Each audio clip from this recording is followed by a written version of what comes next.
धमतरी में सरदार वल्लभ भाई पटेल की जयंती पर भव्य पैदल मार्च, विकास कार्यों पर मंत्री ने किया बड़ा बयान। धमतरी में आज लौह पुरुष सरदार वल्लभ भाई पटेल की 150वीं जयंती बड़े ही उत्साह और सम्मान के साथ मनाई गई। इस अवसर पर ग्राम आमदी से गांधी मैदान तक भव्य पैदल मार्च का आयोजन किया गया, जिसमें सैकड़ों की संख्या में आमजन, जनप्रतिनिधि और समाज सेवी शामिल हुए। कार्यक्रम में मुख्य अतिथि के रूप में मंत्री टंकराम वर्मा उपस्थित रहे। उन्होंने सरदार पटेल की प्रतिमा पर माल्यार्पण कर उन्हें श्रद्धांजलि अर्पित की और देश की एकता व अखंडता में उनके योगदान को याद किया।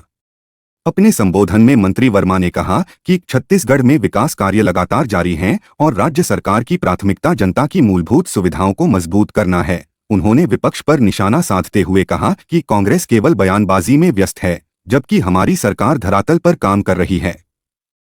मंत्री ने यह भी घोषणा की कि जिले की जर्जर सड़कों की मरम्मत जल्द ही शुरू की जाएगी और नए सड़क निर्माण कार्यों के लिए बजट की कोई कमी नहीं होने दी जाएगी।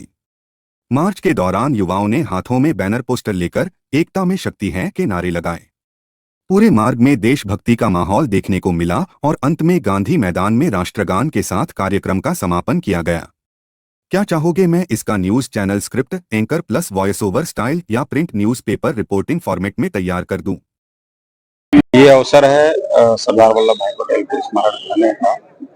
उन्होंने अपने जीवन में बहुत आदर्श, अनुशासन, मर्यादा और एक काम करने की अद्भुत क्षमता दिखाया है। उनके नेतृत्व में हमारा जो देश जो है आजादी के बाद 562 रियासत को मिला करके अखंड भारत का निर्माण किया है। और ये समय है संकल्प लेने का कि हम जो है सरदार वल्लभ भाई पटेल जी के जीवन से प्रेरणा ले और हम भी समाज और देश के नव निर्माण में अपनी भूमिका निभाएं।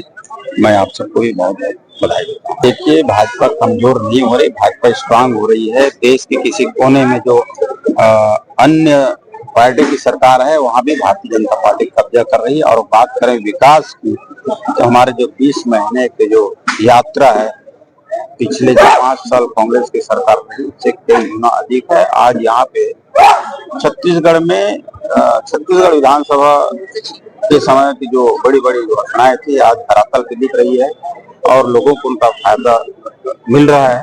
आज छत्तीसगढ़ में खुशहाली है, विकास है और जितने पुराने काम बंद थे, जो हमारे बीजेपी गवर्नमेंट 2017-18 में जो स्वीकृत हुए थे, अधूरे थे, वो काम 5 साल तक कुछ नहीं किए, वो काम भी आज पूरा हो गए। बड़े बड़े, चाहे हम ओवरब्रिज के बारे में बात करें, पुल पुलिया की बात करें, स्टेडियम की बात करें, पैसे की कोई कमी नहीं है। छत्तीसगढ़ सरकार जो है छत्तीसगढ़ के विकास और समृद्धि के लिए बहुत तेजी से काम कर रही है। हमारी सरकार आने के बाद इतने तेजी से सड़क के निर्माण, चाहे हम NH की बात करें, चाहे स्टेट मार्ग की बात करें, सभी में, चाहे नगर पालिका, नगर निगम, नगर पंचायत, कहीं भी बात करो, इतनी बजट और इतना काम हो रहा है। अभी बरसात निकला है, बरसात में मैं मानता हूँ कि कुछ सड़क जो है खराब हो जाता है, तो उनके संधारण और उनकी मरम्मत कार्य भी होता है। अभी बहुत सारे मरम्मत काम चल रहे हैं। पैसे की कहीं किसी विभाग में कमी नहीं है। सड़क में धूल और गड्ढे से लोग परेशान हैं, कब तक निजात मिलेगी? बहुत जल्दी सब में काम हो रहा है, अभी भी काम चल ही रहे हैं और मुक्ति मिलेगी धूल से।